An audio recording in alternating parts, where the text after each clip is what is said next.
Result आया क्या आपका? हाँ सर।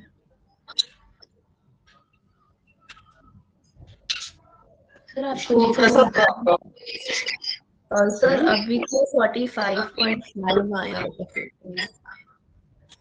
45.5 मतलब लास्ट एरर हो गई 80 में। हाँ, हाँ जी 80 में 45, 80 आउट ऑफ 80 ना। Yes 45.5 out of 80 means 46. So around 55%। hmm? Around 55% I think sir. Hmm.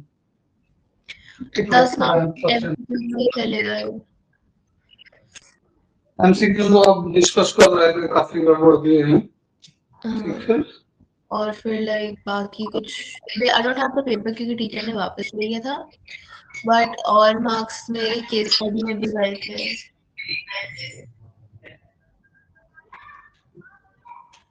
एक बार से हम पेपर को फिर से डिस्कस कर लेते हैं। एमसीक्यू तो डिस्कस किया था हमने, हाँ जी और उसके आगे फिर हम स्टॉप कर दिए थे डिस्कशन पेपर का। देखते हैं फिर आप फिलहाल आपका क्या कैसा था।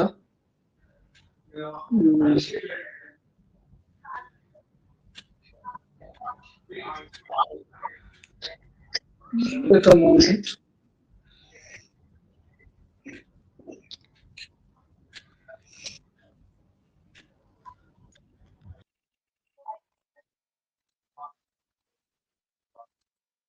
ये 2 दिन प्रैक्टिस वाले क्वेश्चन है।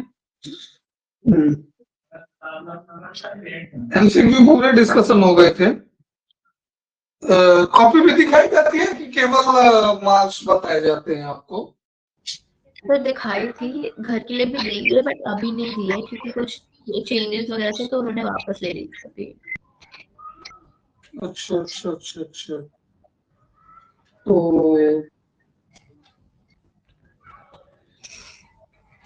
आज मैं वैसे टीचर से भी डिस्कस कर रही थी कि लाइक कहाँ गलती हुई है ना, तो मतलब जो ये जो केस स्टडी थी उसके अंदर भी मतलब मेरी काफी गलती थी। 5 मार्कर्स में तो मोस्टली मार्क्स मिले हुए हैं, लाइक 5 3 क्वेश्चन में मिले, एक में 3 मिले, एक में कुछ और। तो मतलब गलतियां तो हुई ऑब्वियसली।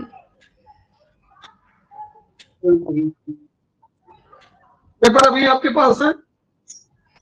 सर आंसर शीट नहीं है मेरे पास। आंसर शीट नहीं है सर मेरे पास अभी। क्वेश्चन पेपर है। हाँ जी तो हमने एमसीक्यू तक डिस्कस किया था। यस सर सेक्शन बी से डिस्कशन रह गया था। ठीक है। तो सेक्शन बी से हम डिस्कस कर लेते हैं, पहले पेपर ही आज डिस्कस कर लेते हैं, फिर आगे बढ़ते हैं। इंक्रीजिंग डिक्रीजिंग पे टाइम रहेगा सफिशिएंट हमारे पास। ठीक है। ये क्वेश्चन पे तुम्हारा रेट चेंज का भी कल ही हमने इसको टीच किया था। 21 आपके पेपर का क्वेश्चन है। 21 रेट चेंज का है। क्वेश्चन क्या कह रहा है? A particle move along the curve 3y equals to ax cube plus 1. 3y equals to ax cube plus 1. All right.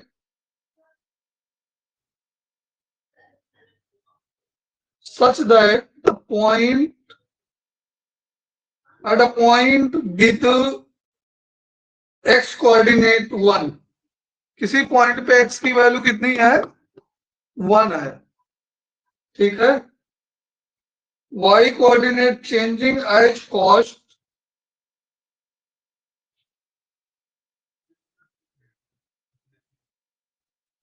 y coordinate changing twice as fast as x means dy by dt जो है वो change हो रहा है कैसा? 2 time dx by dt. Okay. Then find the value of a. x coordinate find the value of a. ये सारी condition हमको गिवन है, हमको a की वैल्यू फाइंड करनी है। तो क्वेश्चन में हमारा क्या है? 3 dy by dx कर्व को डिफरेंशिएट कर रहे हैं, इसको डिफरेंशिएट करेंगे तो 3 dy/dx equal to 3ax square dx by dt। यहाँ पे dy/dx नहीं, dy/dt आएगा। ऑल राइट, तो ये 3 से 3 कैंसिल हो जाएगा, ठीक। और dy/dx की जगह पे 2 टाइम dx/dt पुट कर देंगे और a इंटू एक्स की वैल्यू 1 पुट कर देंगे dx/dt, और dx/dt से dx/dt कैंसिल हो जाएगा तो a की वैल्यू कितनी आ जाएगी 2। क्या क्वेश्चन आप कर पाए थे?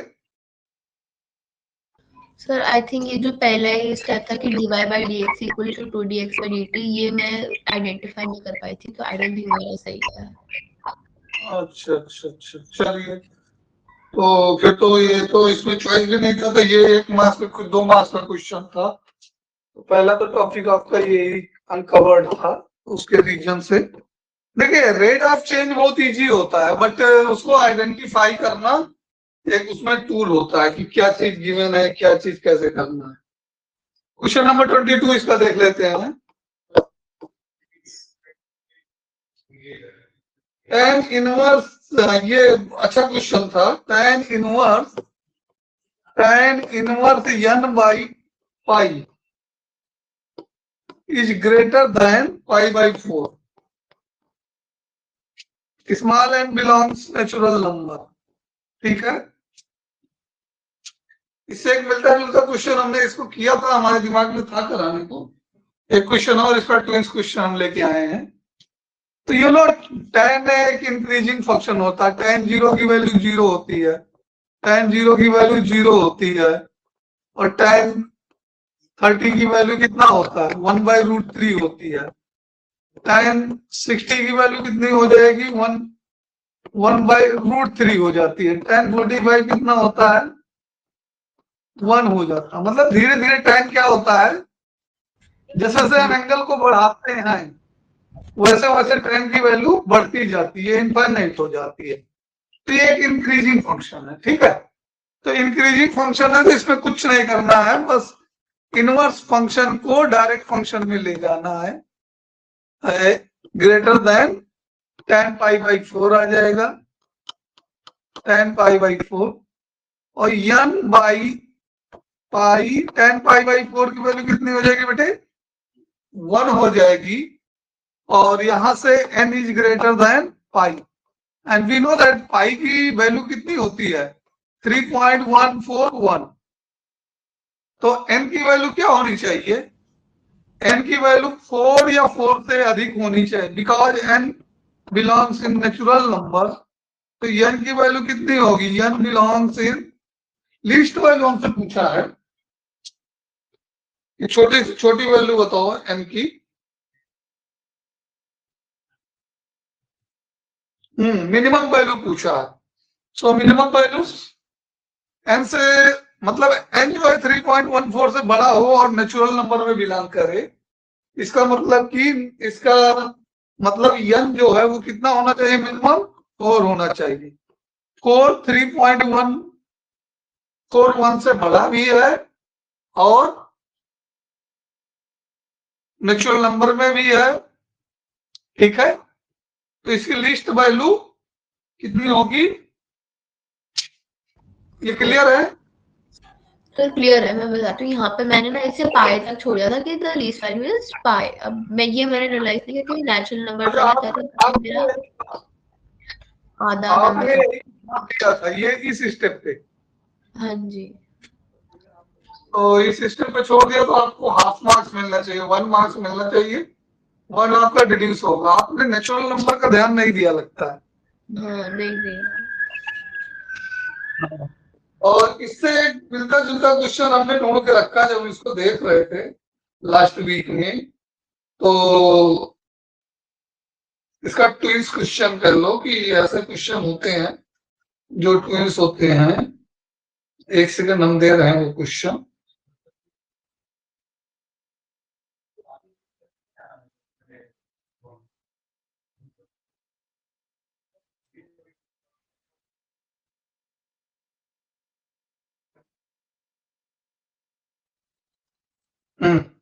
ये क्वेश्चन है cot inverse x, cot inverse n upon pi,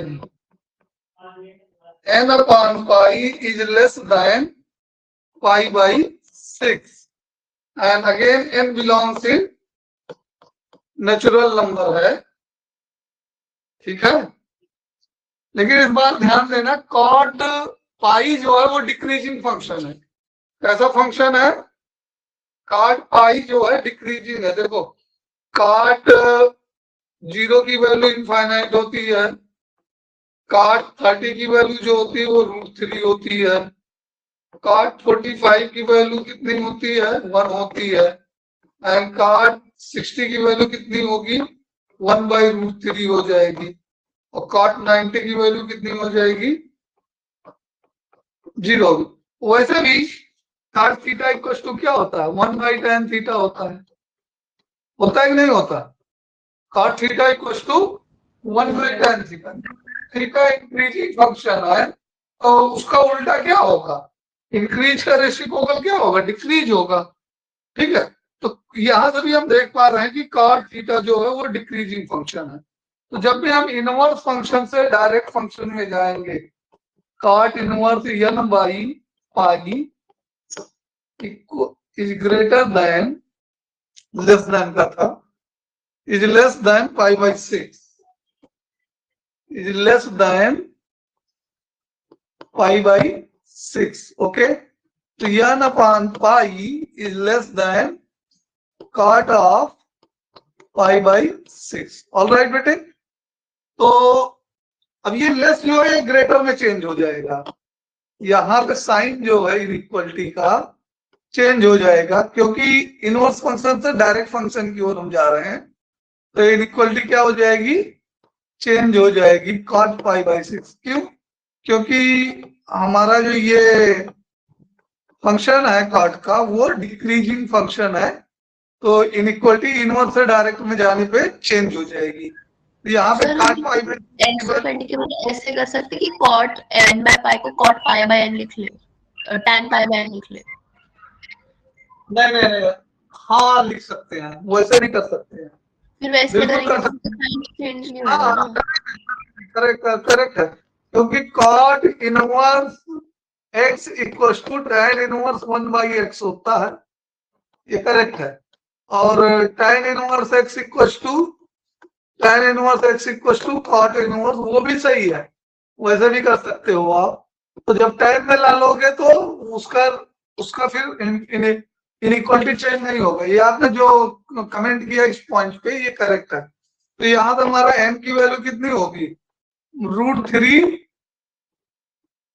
into pi, ठीक है। तो वी नो n की वैल्यू √3 की वैल्यू कितनी है? 1.73 होती है, 2 प्लस डेसिमल का ले लो, और पाई की वैल्यू 3.14, और इन दोनों को मल्टीप्लाई कर दो, देखो कितना आता है। सर मैंने 1 डेसिमल लिया था तो मेरा 5.338 आया था।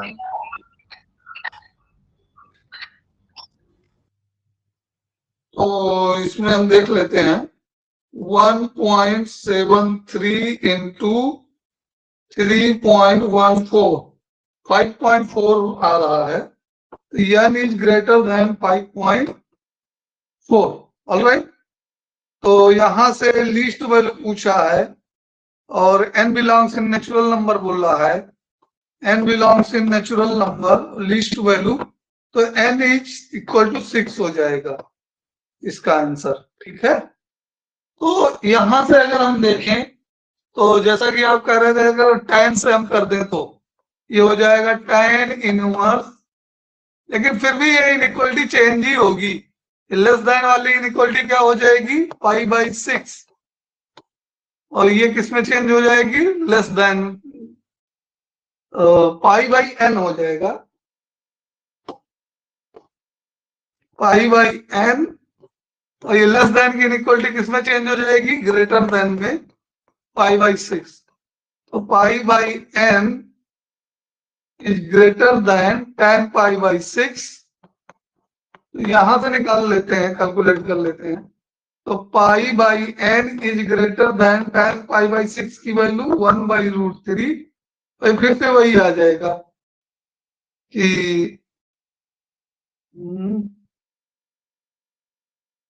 सिमिलर तो नहीं आ रहा है। tan pi by 6 n equal to n is less than √3 pi. तो यहाँ पे n इज ग्रेटर देन √पाई है, यहाँ पे n लेस देन पाई है। तो फिर यहाँ पे इनइक्वालिटी रिवर्स नहीं होगी जहां पे हमने किया है इस सिचुएशन में। ठीक है, ये रहेगा वैसे को वैसे ही। अब ठीक है, तो अब यहाँ पे तो आपका क्या आ जाएगा, n इज ग्रेटर देन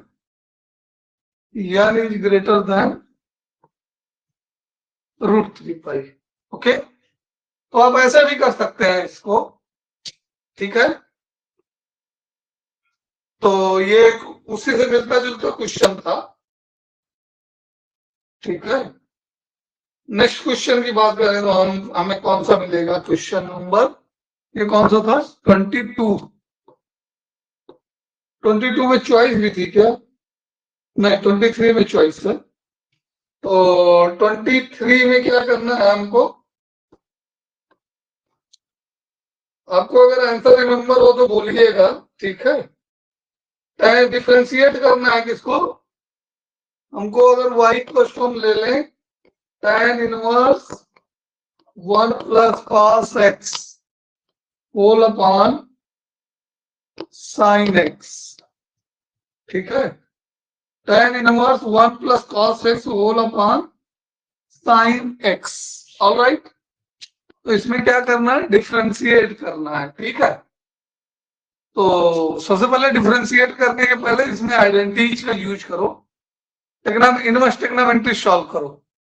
ठीक है, तो tan inverse 1 plus cos theta का फार्मूला होता है 2 cos स्क्वायर थीटा, और sin थीटा का फार्मूला होता है, थीटा पॉइंट 2 कर लो, 2 sin theta by 2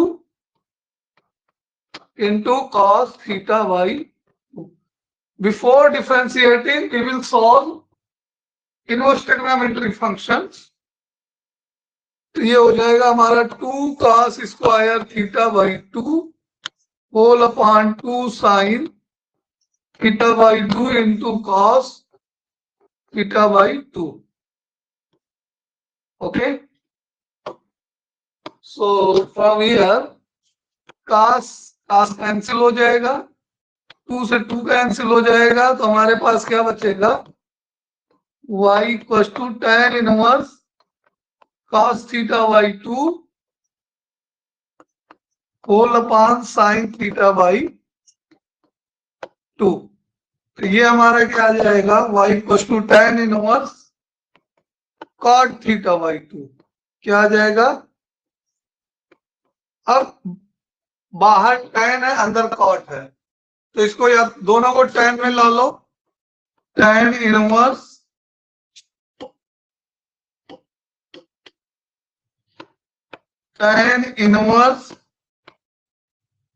tan pi by 2 minus theta जो होता है, tan pi by 2 minus theta जो होता है वो cot थीटा होता है। tan pi by 2 minus theta जो होता है वो क्या होता है, cot थीटा होता है। तो इसका यूज किया हमने, cot थीटा इक्वल टू tan। अब tan और इनवर्स फंक्शन एक दूसरे को एलिमिनेट कर देंगे, तो हमारे पास क्या बचेगा, पाई बाई 2 माइनस थीटा।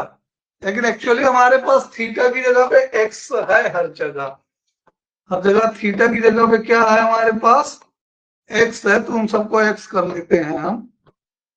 तो ये हमारा हो जाएगा x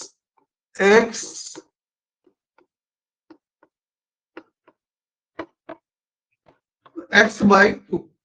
अब हम इसको आराम से डिफरेंशिएट करेंगे, dy बाई dx, कांस्टेंट का डेरिवेटिव 0 और 1/2 कांस्टेंट है वो बाहर आ जाएगा, और x का डेरिवेटिव मल्टीप्लाई में 1, तो अवर आंसर इज -1/2। क्या आप इस क्वेश्चन को किए थे या चॉइस वाला किए थे? सर ये वाला किया था बट मैंने प्रॉपर्टी वगैरह नहीं लगाई थी शायद से, तो आई डोंट थिंक मैं अच्छा, आंसर बिना प्रॉपर्टी के कर लिखा देख लेते हैं, बिना प्रॉपर्टी, बिना टेग्नामेंट्री के करके देख लेते हैं, डायरेक्ट डिफरेंशिएट काफी करते हैं। प्रॉब्लम हुआ है वैसे। आपके कन्वीनियंट के लिए देखते हैं क्वेश्चन रूल, चैन रूल का यूज करके।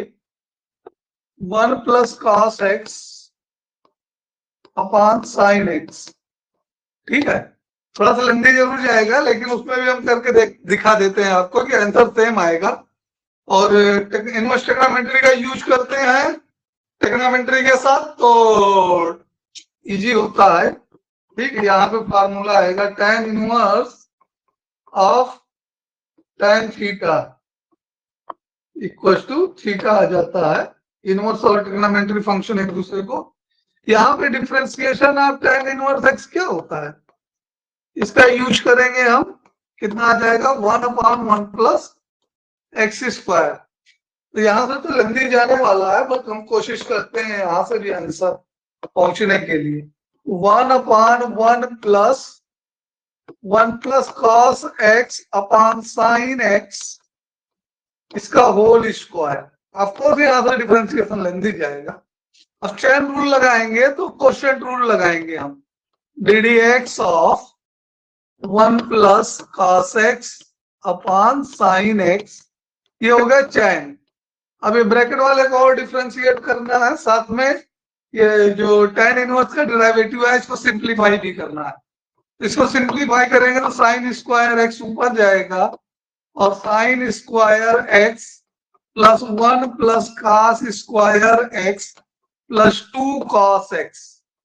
ऑल राइट, यहाँ पे हमने ब्रैकेट को एक्सपेंड कर दिया, फ्रैक्शन को सॉल्व कर दिया पूरा, और यहाँ पे क्वोशिएंट रूल लगाएंगे, डिवीजन रूल।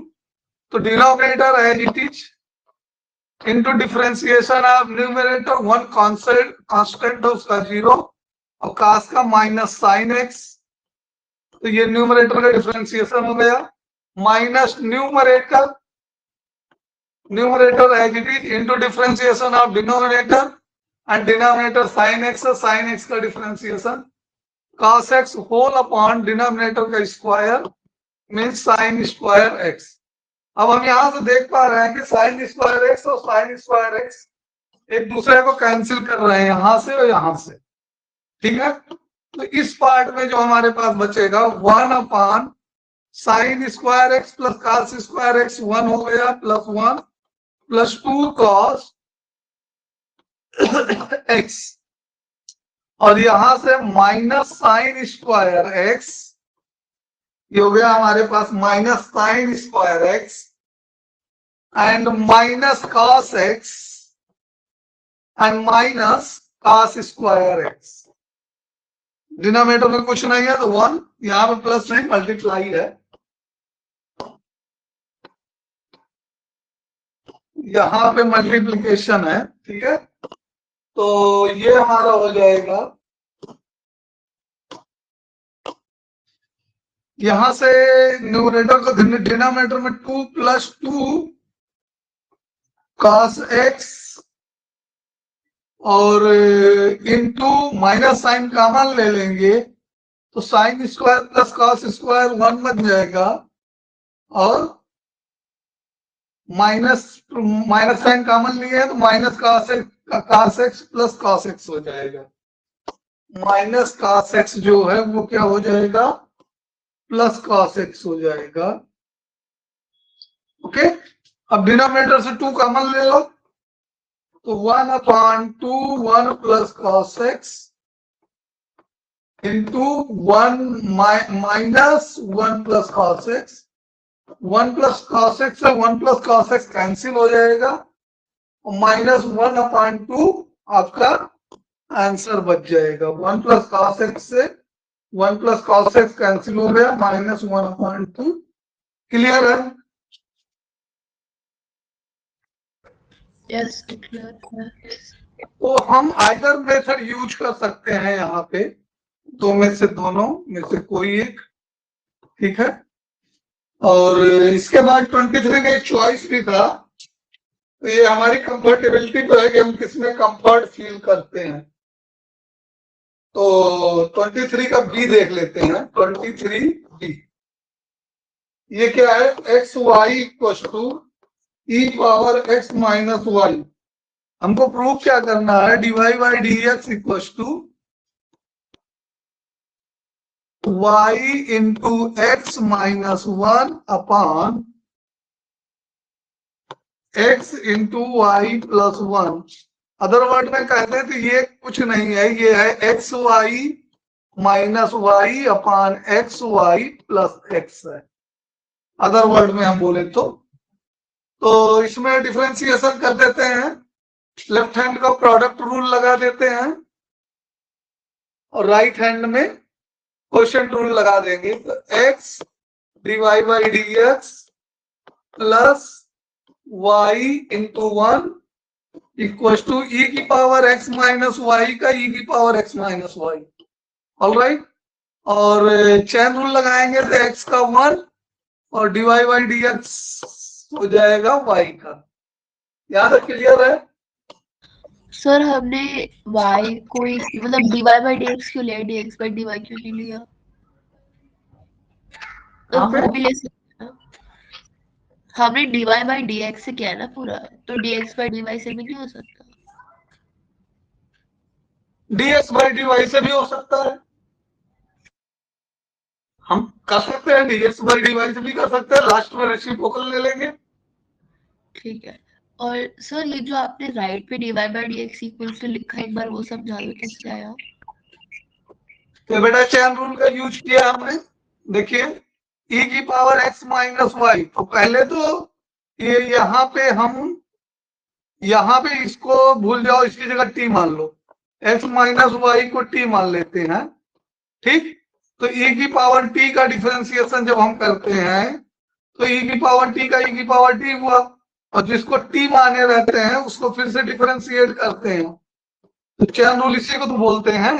अब t की वैल्यू वापस भी पुट कर देंगे, x minus y into x का x के रिस्पेक्ट में वन और y का y के रिस्पेक्ट x के रिस्पेक्ट में dy by dx।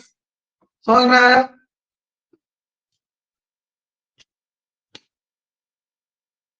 Yes sir आ गया है। तो अब यहां से कुछ नहीं करना है। देखिए यहाँ पे जो ये एक्स वाई है हमारा e की power x y x minus y, इसकी जगह पे हम एक्स वाई पुट कर लेंगे। इसकी जगह पे क्या कर लेंगे, बहुत ज्यादा दिमाग नहीं लगाना है, इसकी वैल्यू कितनी है हमारे पास, इसकी वैल्यू वापस देखो तो कितनी है, एक्स माइनस वाई है, तो x divide by d x plus y equal to x y और one minus divide by d x. इतना तक समझ में आया?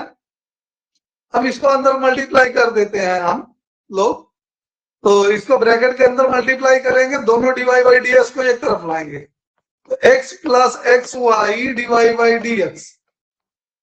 देखिए इतना आपका इतना स्टेप का डायरेक्ट कर ले रहे हैं, ठीक है। और दूसरी तरफ हो जाएगा एक्स वाई माइनस वाई। अब यहाँ पे अच्छे से समझ लो एक बार, देखिए इस एक्स वाई को अंदर मल्टीप्लाई किया इसमें और इसको वापस लेफ्ट में ट्रांसपोज किया और दोनों का divide by d x common लिया, ठीक है। तो इस वाले डिवाइड बाई डी एक्स से x बचा और इस वाले डिवाइड बाई डी एक्स से एक्स वाई बचा। क्लियर है? और divide by d x common था, कोई दिक्कत कैलकुलेशन में?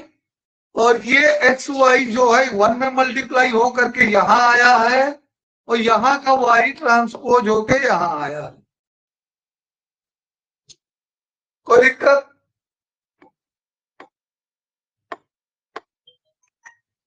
सिंप्लीफिकेशन एंड ट्रांसपोजिशन में कोई दिक्कत? अब कुछ नहीं करना, फाइनल स्टेप में answer x y minus y upon x plus x y. तो अब इसको कॉमन ले लो, तो जो हमारा है वही प्रूफ हो जाएगा। न्यूमरेटर में वाई कॉमन ले लो तो एक्स माइनस वन, डिनोमिनेटर में एक्स कॉमन ले लो वाई प्लस वन। ये तो प्रूव करना था, हैंस प्रूव्ड।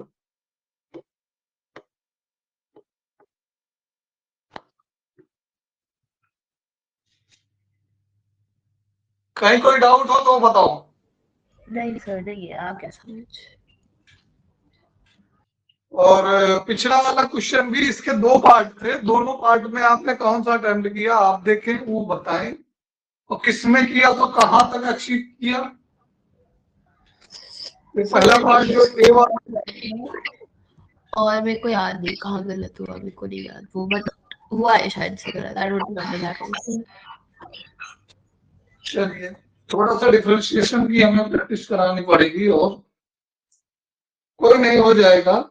चलिए 24 तो अभी रिसेंट का था, इसको हम देखते हैं, ये सेक्शन फार्मूला का है। 24 क्वेश्चन का ए, इसमें भी चॉइस है, बी है, 2 मार्क्स की ये है।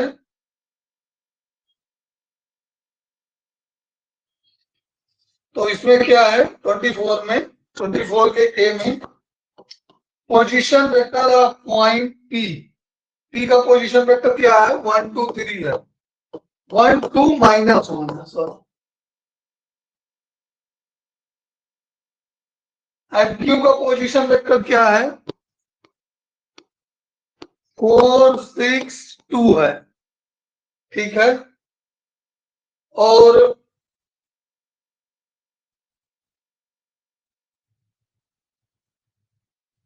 Find the position vector of point are.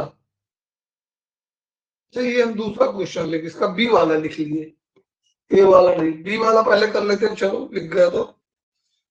A person standing at point P observe a helicopter at Q, calculate the angle between unit vector PQ and x axis। बेटा बहुत easy question था ये। पहले PQ vector बनाएंगे, कैसे PQ vector बनाएंगे, Q minus P से, ठीक है। तो कितना आ जाएगा 4 -1 3i और 6 -2 प्लस 4j एंड 2 + 1 3k। किससे पूछा है एंगल, एक्स एक्सिस से, मतलब अल्फा, अल्फा पूछा है, मतलब कि कास अल्फा हम आराम से निकाल सकते हैं। कास अल्फा एल होता है, जिसको हम क्या कहते हैं a/mod a, ठीक है, a/mod a कहते हैं। तो इसमें a की वैल्यू आई का कोफिशिएंट, आई का कोफिशिएंट 3 cos अल्फा, और मॉड ए की वैल्यू कितनी आएगी mod P Q, mod P Q की वैल्यू कितनी आएगी बेटे, मॉड पी क्यू की वैल्यू कितनी आएगी 9 9 18 18 एंड 16 16 प्लस 18 334 √34, इतना ही आएगा, सही है, चेक कर लो। तो अल्फा इक्वल टू कितना आ जाएगा cos इनवर्स 3/√30। तो आपने कैसे किया, ये बी वाला किया था, ये नहीं किया था, आई डोंट नो। नहीं क्या था वो। हाँ तो अभी देख लो कि अगर फ्यूचर में इस टाइप से क्वेश्चन आएंगे तो थोड़ा सा इजी रहना। इसमें कुछ नहीं कहा है एक्स एक्सिस से कितना एंगल पी क्यू बना रहा है, मतलब कि वो एंगल पी क्यू बना रहा है। डिसीज एक्स एक्सिस का डिसीज हम निकाल सकते हैं, और डिसीज में ही एंगल होता है, डायरेक्शन कोसाइन वगैरह, ठीक है। तो इसका ए पार्ट देख लेते हैं हम। 24 का ए पार्ट में क्या है, इसमें क्या कह रहा है, find the position vector of point R which divide the line joining by P Q. एक लाइन है जो P और Q से ज्वाइन होके बनती है। P के कोऑर्डिनेट क्या है 2a + b है, 2a + b है, और Q का कितना है a - 3b है, ओके। किसका R का, डिवाइड एक्सटर्नली, एक्सटर्नली मतलब कि बाहर है, R बाहर है, P से R तक 1 है 1:2, मतलब इधर डिवाइड करेगा, उधर नहीं। ये इधर R पड़ेगा, R इधर कहीं पड़ेगा। P से R तक 1 है और Q से R तक कितना है 2 है। तो यहां से M1 डायग्राम हो क्लियर हुआ होगा। M1:M2 कितना है 1:2 है। हमने बताया था कि अगर R1 R2 दो वेक्टर है हमारे पास, इसको R1 मान लो P का और Q का R2 मान लो और R का R मान लो, तो एक्सटर्नल बाइसेक्शन के लिए क्या बताया था, ये तो 10th वाला सेक्शन फार्मूला होता है। तो M2 R1 minus M1 R2 upon M2 minus M1। यहाँ पे थोड़ा अलर्ट रहना है डिनोमिनेटर में, जो M पॉजिटिव होगा, अगर M1 न्यूमरेटर में पॉजिटिव रखा है तो M1 डिनोमिनेटर में भी पॉजिटिव रखना है। M2 न्यूमरेटर में पॉजिटिव रखा है तो M2 को डिनोमिनेटर में भी मतलब ये हम इस फार्मूले को ऐसे भी लिख सकते हैं, M1 R2 minus M2 R1 upon M1 minus M2। तो कुछ नहीं करना है, कल फार्मूले में सेट कर देना है और R की वैल्यू बतानी है हमको, वेक्टर R। तो M1 की जगह पे कितना है हमारे पास M2 R1, M2 की वैल्यू 2 है, R1 की value 2A plus B and minus M2 कितना है, M2 हमारा 1 है इंटू M2 R1। कुछ गड़बड़ कर दिया क्या? नहीं, M1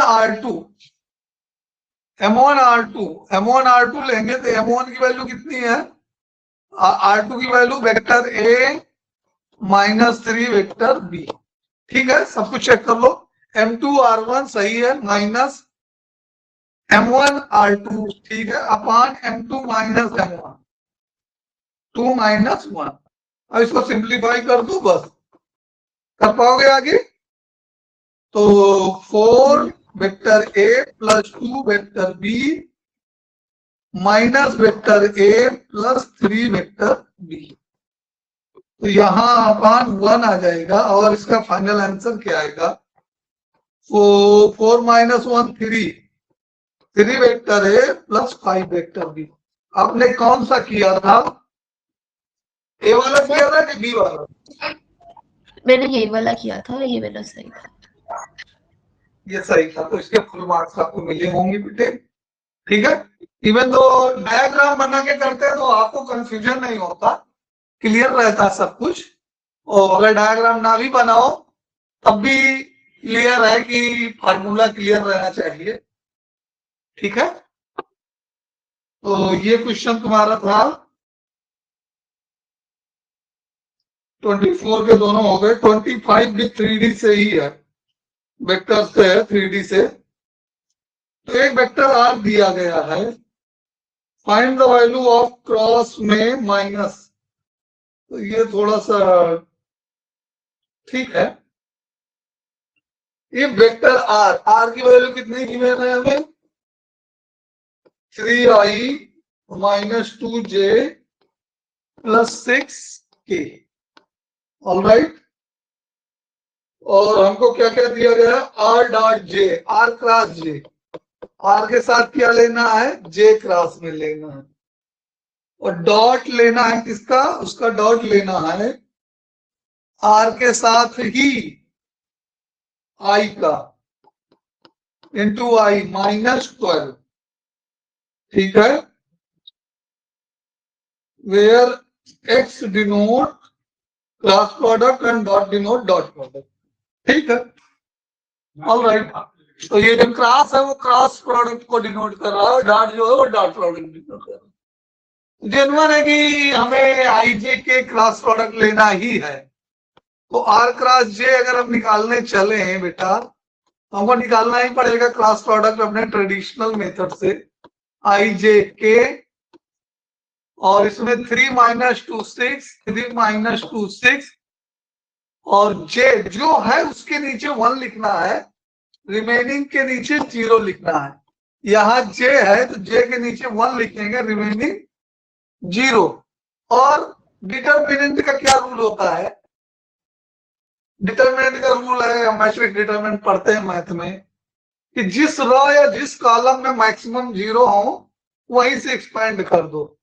तो हम इसको R3 से एक्सपेंड करते हैं। R3 से एक्सपेंड करेंगे तो ये बीच का है तो -1 इंटू ये डिलीट 6i माइनस 3j। ये समझ में आया बेटे? 6i माइनस 3j, तो इसको माइनस साइन को अंदर कर देंगे, -6i प्लस 3j हो गया। सॉरी, ये j नहीं k है, 3k। ठीक है? हाँ, ये समझ में आया cross product? Yes. R cross j, तो R क्रॉस I भी निकालना ही पड़ेगा, R क्रॉस I भी निकाल लेते हैं हम। इसमें क्या आ जाएगा? इसमें भी सेम वर्क करना, I j k, और I के नीचे दूसरे वाले में 1 रखेंगे, ये 6, और ये यहाँ पे 1, और बाकी सब में 0। तो इसमें हम R3 के अलांग फिर से एक्सपेंड करेंगे, हम एक्सपेंडिंग अलांग R3, तो 1 इंटू ये डिलीट, ये आ गया हमारा 6j minus minus plus 2k। ठीक है? डॉट 6j प्लस 2k, और साथ में क्या है -12। ये समझ में आया बेटा? R cross I and R cross J, दोनों को इंडिविजुअल कैलकुलेट करना है। और उसके बाद डॉट प्रोडक्ट के लिए I J J K K। तो I का तो कहीं है नहीं I के साथ, तो I वाला तो 0i हो जाएगा ना, ये 0i। J का भी इसमें नहीं है। देखो पहले वाले में, दूसरे वाले में I कंपोनेंट नहीं है तो यहाँ 0i डाल दो, और दूसरे वाले में J का कंपोनेंट नहीं है तो 0j डाल दो। ये एडिशनल कंपोनेंट है, जो नहीं है वो 0।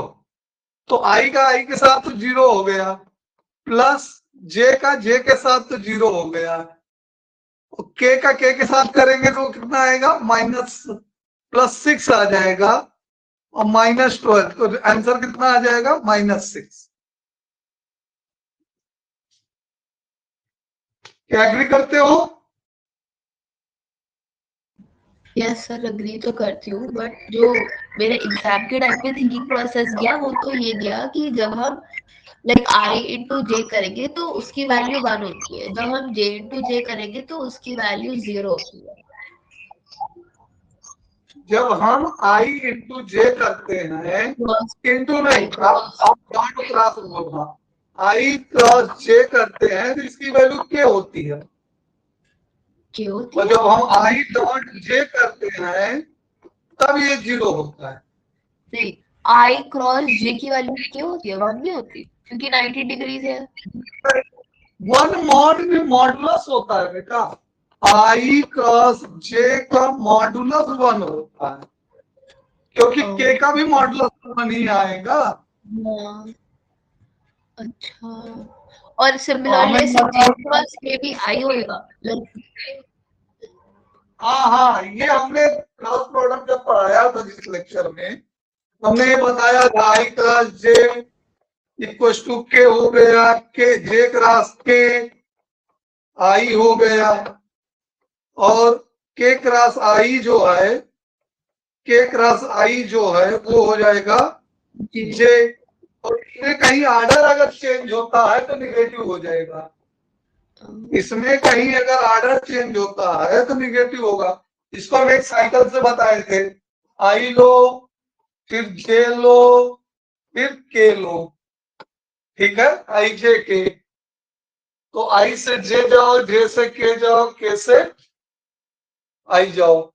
तो अगर इसमें साइकिल चेंज होता है एंटी क्लॉकवाइज से, ये आई है, ये जे है, ये के है, अगर इसमें एंटी क्लॉकवाइज से साइकिल चेंज होता है, ठीक है, क्लॉकवाइज में जाता है, तो फिर वो निगेटिव हो जाएगा। एंटी क्लॉकवाइज साइकिल हमने बनाया है, ये पॉजिटिव है। Yes sir. ठीक है, क्लियर है। तो हमें लग रहा है यहाँ पे आपको एक ये डाउट था, तो ये आपने इस वजह से इसको मिस्टेक में किया है, वन पुट कर दिया, जिसकी वजह से पूरा कैलकुलेशन, फिर तो इसमें 0 मार्क्स ही आए होंगे, नो डाउट। आपको क्रॉस प्रोडक्ट निकालना था ऐसे, देखो ऐसे निकालना था cross product, i cross r cross j, और ऐसे निकालना था आर क्रॉस आई। ऑलराइट, ज्यादा ओवर स्मार्ट बनने की कोशिश कर दी मैंने ऐसे करके, मतलब मेरे को आता है ऐसे करना, मैंने ऐसे क्यों नहीं किया। हाँ हाँ, ये मतलब कि दिमाग का थोड़ा सा टाइप ऑफ क्वेश्चन जब हम करते हैं तो मैंने थोड़ा सा हो जाता है। पता नहीं क्या सोच के मैं एग्री करते हैं कि आपको समझ में आया है, लेकिन प्रैक्टिस थोड़ा सा है। और लास्ट मोमेंट में 3D और का वेक्टर को काफी फास्ट भी हम पढ़ाए थे आपके एग्जाम की वजह से। तो जिस जिस पेज में हम मतलब स्टडी पेज में जो हम पढ़ाए थे, इंटीग्रल, डिफरेंशियल इक्वेशन और एरिया अंडर कर्व, उस पेज में हम इन दोनों को नहीं डील किए, तो थोड़ा सा तो इसमें ऐसा बनता है बेटे। और ठीक है, अभी क्वेश्चन को भी आपके ऊपर ही प्रैक्टिस के लिए छोड़े थे। तो सेक्शन सी स्टार्ट कर ले हम, वो देख लेते हैं, पहला पेपर पूरा देख लेते हैं, उसके बाद फिर कहेंगे तो हम 2-4 पेपर करा देंगे, टॉपिक भी कराएंगे डेली। मतलब पेपर में एक पेपर हो जाएगा और एक टॉपिक हो जाएगा डेली लेक्चर में, अगर करेंगे हम लोग, जो भी लेक्चर हम लेंगे, ठीक है। उसमें एक लेक्चर में एक सेक्शन पेपर हो जाएगा, एक सेक्शन हमारा नया टॉपिक हो जाएगा। तो सेक्शन सी देख लेते हैं, सेक्शन सी देख लेते हैं हम। सेक्शन सी जो है उसमें क्या है, ये भी वेक्टर का ही है। A swimming pool is to be directed for cleaning, okay, the drain to be cleaning. A swimming pool is to be drained to be cleaning if L represent the number of linear number of liter of water in a pool. Okay. L represent number of water pool. ये हमें लग रहा application of derivative का है। तो L equal to कितना given है, ये वाटर है pool 2010 minus T whole square, ठीक है। In T second, T time है सेकेंड में। After T second the pool has been plugged off to drain and L equals to this much.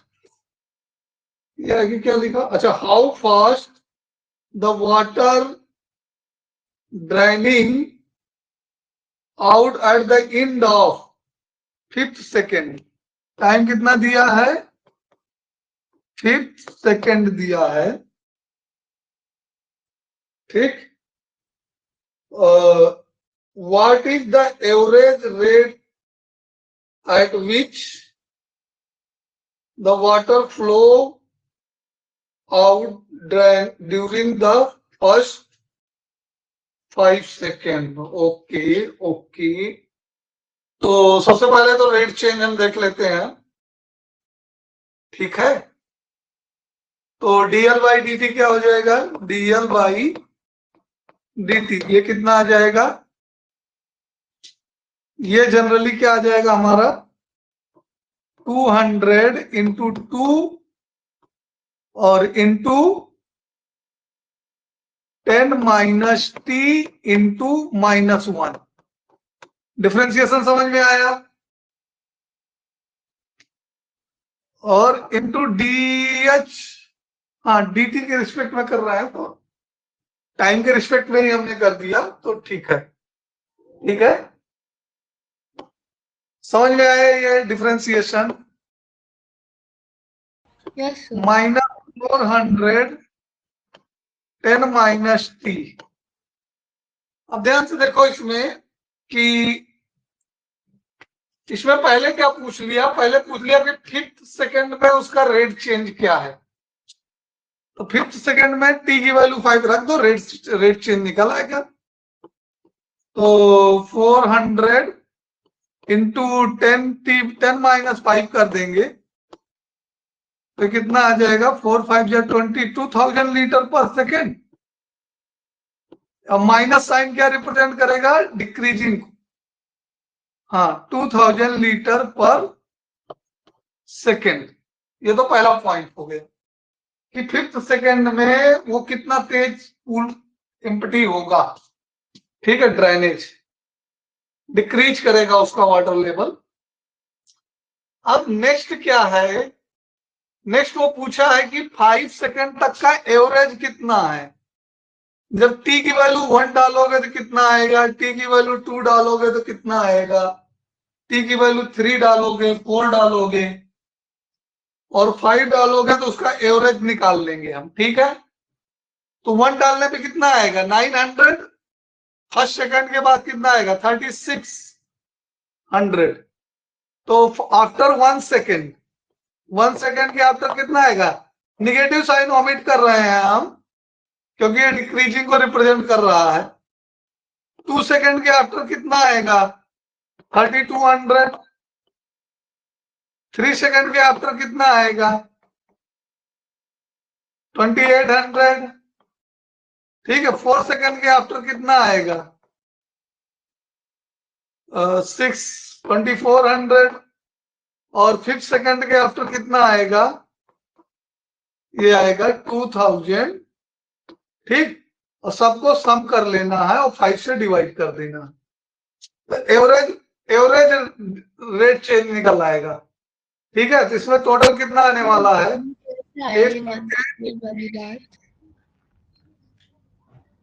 One second 2 second की 8 कैसे आपने 10 6 to 10 20 हो गया, 2 carry आ गया, 6 to 8 8 to 10 12 14 अपॉन 5। सर आपने डाला है 2 सेकंड, क्या बेटे, आपने कौन सी इक्वेशन में डाला है ये 1 सेकंड 2 सेकंड? ये डेरिवेटिव वाले में डाला है बेटे, ठीक है, डीएल बाई डी में डाला है क्योंकि एवरेज रेट चेंज पूछ रहा है ना हमसे एवरेज रेट चेंज पूछ रहा है। ये सारी वैल्यू डेरिवेटिव वाले में डाली हमने और सबका सम एक बार सम देख लो अच्छे से। 10 10 20 ठीक है, और 3 3 6 4 10 14 करेक्ट है। तो एवरेज इसका कितना आ जाएगा, इसका डिवाइड कर दो 5 से, 5 2 जा 5 8 जा, अब कोर्स ये बीच वाला आ जाएगा, थर्ड सेकंड वाला। वैसे भी एवरेज लेंगे तो 1 से 5 सेकंड के मीडियन कौन सा है, बीचों बीच में 3 सेकंड है, तो एवरेज वही आएगा बीचों बीच वाला। ठीक है,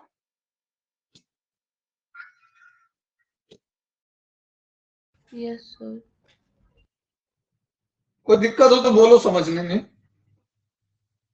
नहीं सर, आ गया है is to be drained for cleaning if L represent the number of liter of water in the pool T second after। Okay, मतलब T सेकंड के आफ्टर कितना वाटर उसमें है।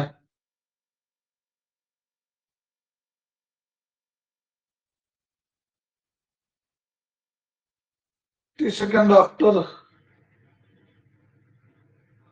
द पूल है प्लग्ड ऑफ, मतलब जो उसको drain to drain. Okay, and L equal to इतना है, तो how fast water running out, all right है, at the end of 5th second, and what is the average rate at which water flows during the first 5 seconds. हाँ correct है, ठीक है। और अगर इसी में आपको पूछता पूल में कितना वाटर अवेलेबल है, तो हम क्या बताएंगे, पूल में कितना वाटर अवेलेबल है, तो इसमें टी की वैल्यू 0 पुट कर दो। 0 टाइम में तो पूल में कितना वाटर अवेलेबल हो जाएगा, 200 ये और 100 ये। टी की वैल्यू 0 पुट कर देंगे तो पूल में इतना वाटर अवेलेबल हो जाएगा, 20,000 लीटर।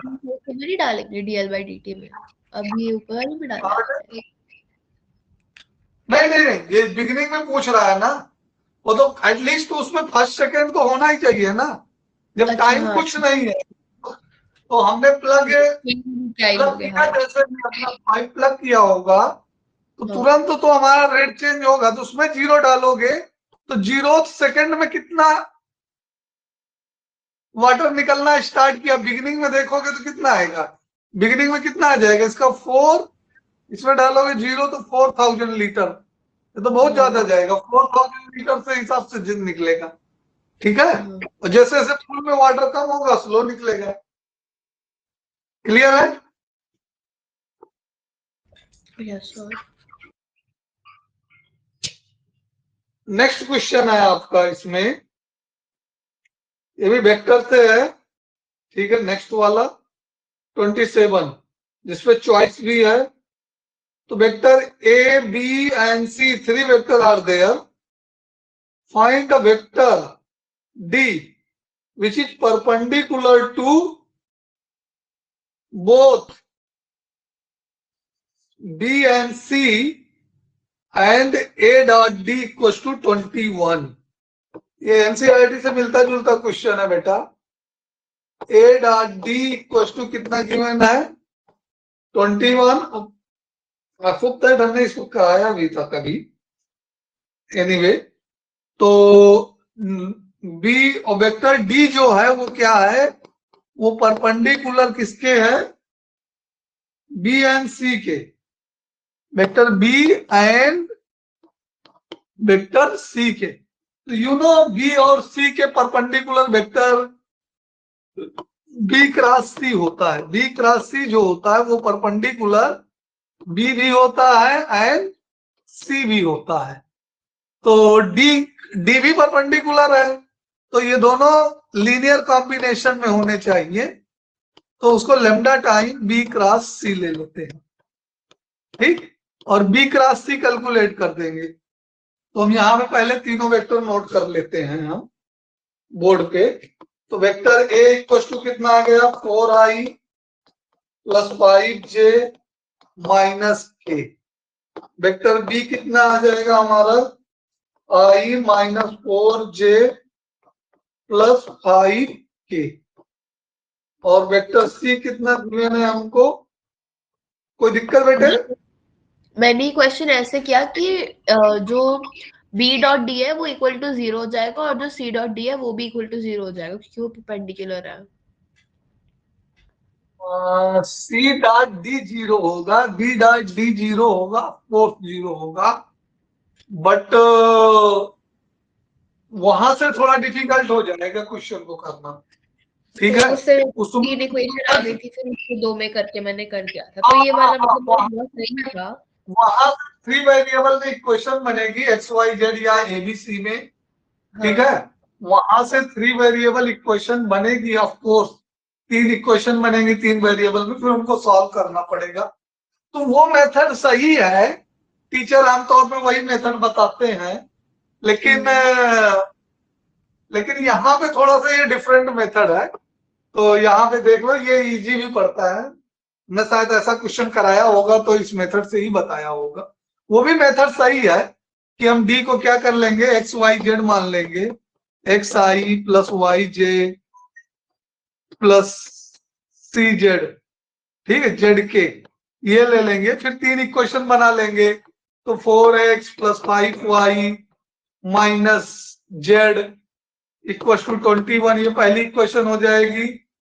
दूसरी इक्वेशन हो जाएगी कौन सी, डॉट प्रोडक्ट 0 हो जाएगा, तो ये हो जाएगा x minus 4y plus 5z equal to 0। और तीसरा क्या हो जाएगा, अब 3x plus y minus Z equal to 0। अब यहां से ये सिस्टम चाहे तो मैट्रिक्स से सॉल्व करो, चाहे सब्स्टिट्यूशन से सॉल्व करो, इलिमिनेशन से सॉल्व करो, जैसे मर्जी वैसे सॉल्व करो, कोई दिक्कत नॉट इश्यू, ये सिस्टम पूरा हो जाएगा। चलो अच्छा अब इसको पूरा ही कर देते हैं। तो 1 और 3 को सब्सट्रैक्ट कर दो, ध्यान से देखो, तो जेड कैंसिल हो जाएगा। 1 माइनस 3, ये 1 ये 2 ये 3, तो इन दोनों से जेड को हम फिनिश कर सकते हैं, ठीक है।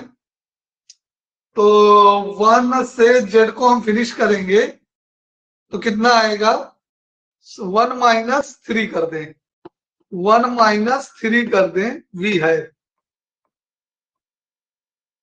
बाई 1 माइनस 3 वी है।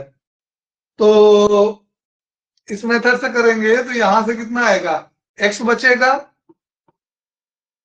और y को सब्सट्रैक्ट करेंगे तो -4y बचेगा, -4y बचेगा और z तो कैंसिल हो जाएगा, ठीक है, इक्वल टू 21, ठीक। और अगर हम 1 minus 5z 1 plus 5z 2 plus 5 into equation 3 करें एंड इक्वेशन 3 को 5 से इंटू कर दो और 2 में ऐड कर दो, ठीक है। तो जो हमको मिलेगा वो कितना मिलेगा, तो 5 से 3 को इंटू करेंगे 15 1 16x 16x और 5 माइनस 4 1 प्लस y और z तो कैंसिल हो जाएगा इक्वल टू 0। तो यहां से y की वैल्यू हमको क्या मिल जाएगी, -16x, और यहां से x की वैल्यू निकालोगे तो कितना आ जाएगा हमारा, x प्लस 64x 63 आता तो रिड्यूस हो जाता 21 से, कुछ गड़बड़ हो रहा है, माइनस माइनस प्लस 65 हो जाएगा। यहां सब्सट्रैक्ट ही किए हैं, हाँ गड़बड़ हुआ है, गड़बड़ ये हुआ है कि ये प्लस का 4y बचेगा 21 में, हाँ ठीक है, तो ये माइनस का आ जाएगा, अब सही है, यहाँ पे माइनस का आ जाएगा, इक्वल टू कितना हो जाएगा, ये इक्वल टू 21। तो यहां से x की वैल्यू कितनी आ जाएगी, -63, x equal to 21, x equal to -1/3 आ जाएगा, ठीक। तो y की वैल्यू कितनी आ जाएगी, +16/3 आ जाएगी, y इक्वल टू कितना आ जाएगा 16/3, और z कितना आएगा फिर, तो -3/3 -1 और +16/3 16/3 माइनस जेड इक्वल टू 0।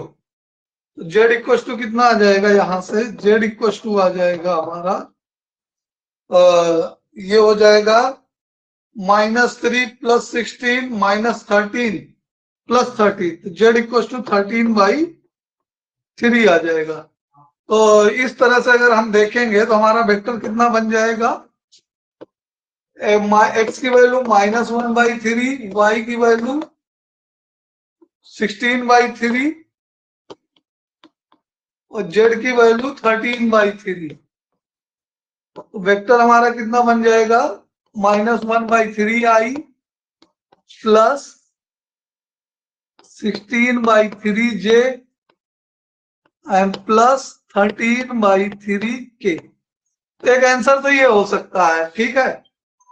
और दूसरा मेथड जो हम अडॉप्ट करने वाले थे उससे अगर कैलकुलेट करें तो b क्रॉस c निकालेंगे हम, a cross b cross c निकालेंगे हम। तो b क्रॉस c निकालते हैं तो कितना आता है 1 - 4 i j k and 1 - 4 1 - 4 3 1 - 1 3 1 - 1 all right.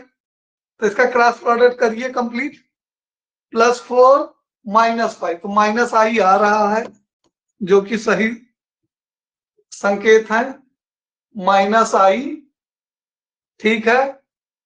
And j में करेंगे तो -j, और ये डिलीट तो 1 एंड -15 1 -15 तो -14 आएगा, +14 आ जाएगा 14। y की वैल्यू 14 आई थी, 16 आई थी। हाँ ये -1 है, ठीक है, -1 तो 16 आएगा, ठीक है, ऑलराइट, एकदम करेक्ट चल रहे हैं हम लोग। -16 और k में आएंगे तो कितना आएगा +k, ये डिलीट 1 + 12 13, z की वैल्यू में 13 आया है, हाँ बिल्कुल सही किए हैं हम। तो ये कितना आ गया बेटा आपका आ गया ये a क्रॉस b, और d जो होगा इसका लेमडा के इक्वल होगा, लेमडा टाइम। अब इसको इससे मल्टीप्लाई कर लेंगे तो लेमडा की वैल्यू 1/3 आ जाएगी, ठीक है। तो दोनों मेथड हम अडॉप्ट कर सकते हैं, समझ में आया आपको? काफी लेंथी था, सेकंड वाला छोटा था, तो that should have been the one that should have usually taken. हाँ दोनों मेथड से यूज कर सकते हो, ज्यादातर टीचर फर्स्ट मेथड को ही बताते हैं, और बिकॉज ऑफ सेकंड वाला ज्यादा इजी पड़ता है। अब हम लेमडा निकालने के लिए क्या करेंगे, ए के साथ डॉट ले लेंगे, तो लेमडा ए के साथ डॉट ले लेंगे तो कितना आएगा -4 और +16 5 जा 65, 16 5 जा 80 हो गया, और -13 तो ये कितना हो जाएगा तुम्हारा, और लेमडा इक्वल टू 21, तो इसको 17 80 - 17 63 आएगा ना, 80 - 17 लेमडा इक्वल टू 21, तो लेमडा इक्वल टू 1/3 आ गया, आप देख सकते हो। लेमडा की वैल्यू यहाँ पुट कर देंगे तो वही वेक्टर आ जाएगा। तो ये सेकंड वाला मेथड थोड़ा इजी पड़ता है, इसलिए फर्स्ट वाला हम भी कैलकुलेशन पॉइंट ऑफ व्यू से अवॉइड करते हैं, ठीक है। बाकी दोनों मेथड ठीक है। आप हमने यहाँ पे एलिमिनेशन किया है, इस सिस्टम को सॉल्व करने के लिए मैट्रिक्स मेथड भी यूज किया जा सकता है, कैसा भी कर लो, बाकी मैथमेटिक्स है, अपने अकॉर्डिंग हम चाहे जैसे खेलें। फिर हम कितना मैथ में एक्सपर्ट है, कितना हमारे पास टाइम है, प्रैक्टिस के दौरान सब हम करते रहते हैं, ठीक। तो ये क्वेश्चन हो गया आपका। तो फाइनली हमारा वेक्टर जो आया था वो था ये वाला, आपका आंसर आया था ये? यस सर आया था। तो आपको फुल 3 मार्क्स यहाँ पे मिले होंगे अगर आप आंसर तक पहुंचते हैं तो, नो डाउट, इसमें कोई दिक्कत नहीं है। और इसके आर में एक क्वेश्चन है, find the point on the line की क्वेश्चन दी है 27 का आर 27 का आर में क्या है, x + 2/3 = y + 1/2 = z -3/2, z -3/2 at a distance, एक point, find the point on the line, ये कोई लाइन है at a distance of 3√2 unit distance पर फ्रॉम पॉइंट 1 to 1। देखो ध्यान से, यहाँ पे क्या हमारे पास एक लाइन है, ये एक लाइन है जिसकी इक्वेशन हमको गिवन है, ठीक है। और एक दूसरा पॉइंट हमको गिवन है कि कहाँ पे पॉइंट गिवन है, कहीं भी ले लो, चाहे ऊपर ले लो चाहे नीचे, हमारे पास नीचे जगह तो नीचे ले रहे हैं। 1 2 3, ठीक है। अब इस पॉइंट से इस लाइन की डिस्टेंस जो है वो गिवन है। कितनी गिवन है डिस्टेंस? ये डिस्टेंस गिवन है 3√2।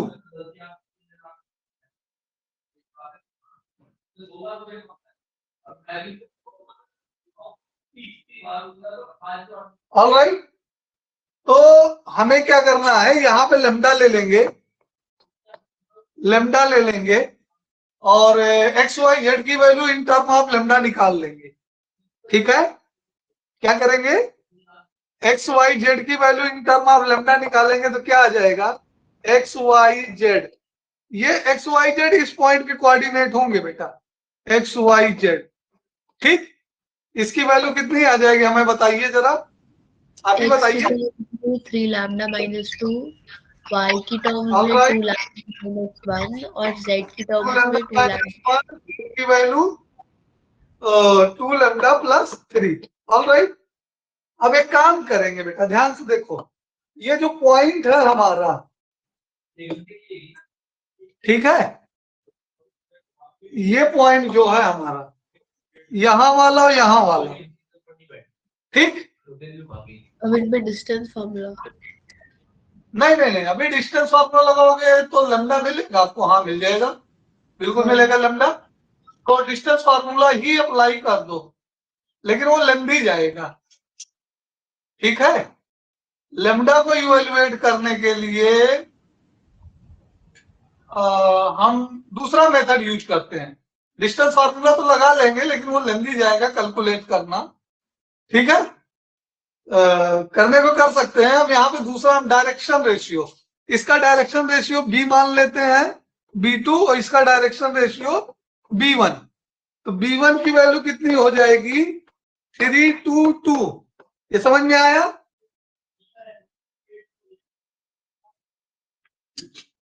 यस 322 का ये समझ में आया? ये वाले कोऑर्डिनेट, ये डायरेक्शन रेशियो B, ऑलराइट, ठीक है। और ये B1 है, और B2 जो है हमारा ये माइनस एक्स वाई जेड, तो 3 लैम्डा माइनस 3 हो जाएगा, 3 लैम्डा माइनस 3 और 2 लैम्डा माइनस 3, 2 लैम्डा माइनस 3 और फिर 2 लैम्डा प्लस 3 एंड माइनस 3, केवल 2 लैम्डा। ये समझ में आया? यस और नो? ये जो B2 निकाला ये कैसे निकाला समझ में आया? इन कोऑर्डिनेट को इस कोऑर्डिनेट से सब्ट्रैक्ट कर दिया, एक्स वाई जेड से हमने सब्ट्रैक्ट कर दिया, ठीक है। अब B1 और B2 क्या है, दोनों के बीच का एंगल 90 डिग्री है बेटा, तो ये परपेंडिकुलर हो जाएंगे, B1 dot B2 equal to 0। तो यहां से हम कर लेते हैं, तो कितना आ जाएगा ये,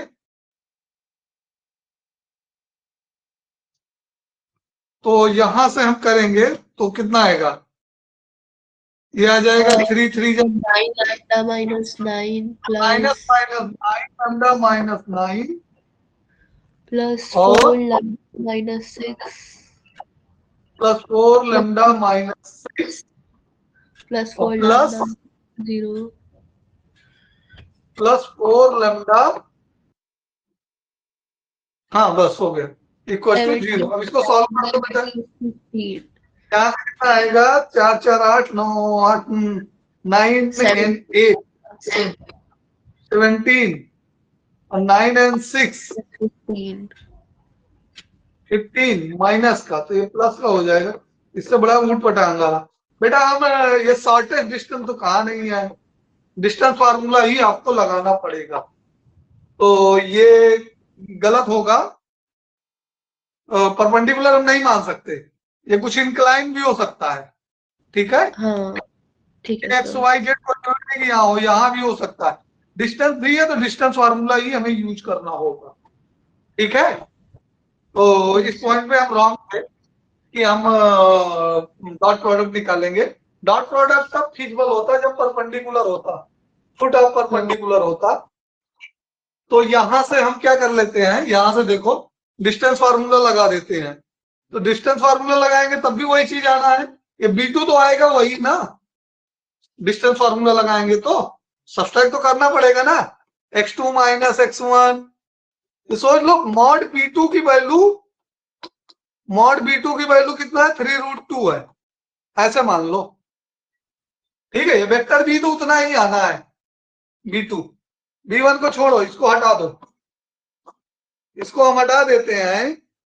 आप क्या करेंगे, डिस्टेंस फार्मूला के लिए x2 माइनस x1 का होल स्क्वायर लिखेंगे, x2 माइनस x1 का whole square plus y2 minus y1 का whole square plus z2 minus z1 का होल स्क्वायर।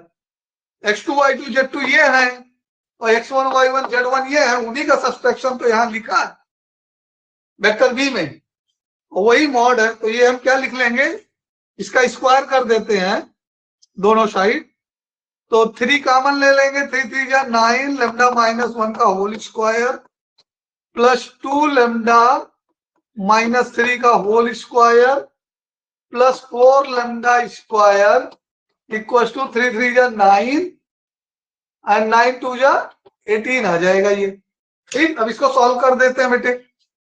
तो ये हमारा कितना हो जाएगा, यहां से 9 into lambda square plus 1 minus 2 lambda plus ये 2 लेमडा माइनस 3, तो 2 लेमडा यानी 4 लेमडा स्क्वायर माइनस 3 यानी प्लस 9 और 2 3 जा 6 2 जा 12 minus 12 lambda and plus 4 lambda, 4 lambda square equal to 18।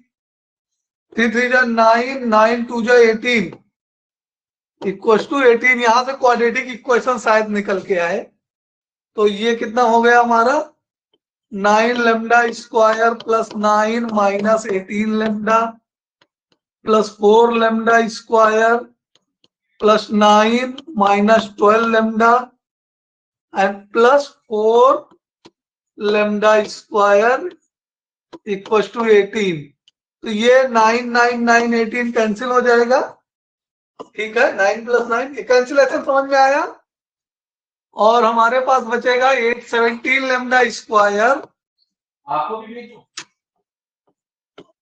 17 lambda square और 18 एंड 12 30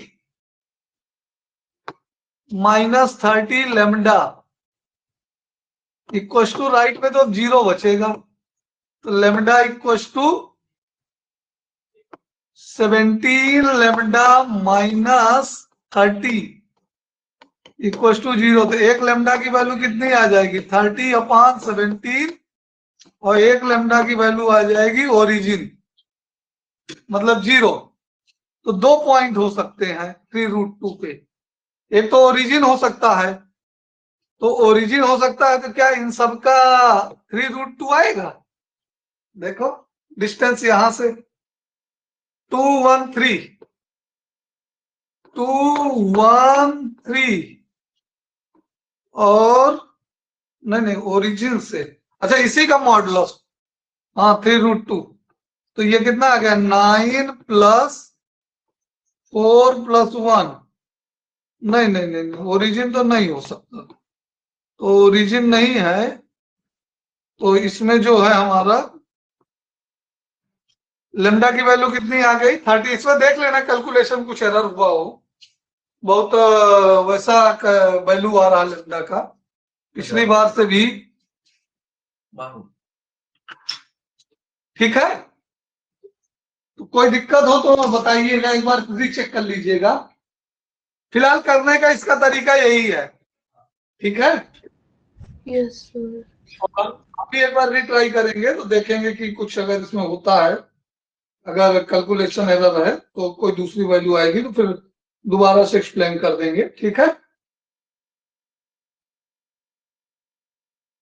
तो ये क्वेश्चन नंबर 27 तक आपका हो गया था। 28 28 आप कर पाए हैं? 28 में चॉइस था, तो उस दिन 28 का आर तो हमने डिस्कस किया था ना? यस सर, किया था। तो आपने कौन सा ड्राफ्ट किया था? आर किया था कि फर्स्ट वाला किया था?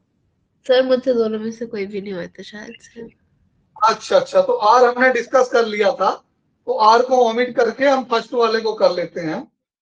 हमारे पास क्या है? इंटीग्रेशन में log ऑफ मॉड एक्स है, all right, upon x plus one का होल स्क्वायर है और डॉट डी एक्स है, ठीक है।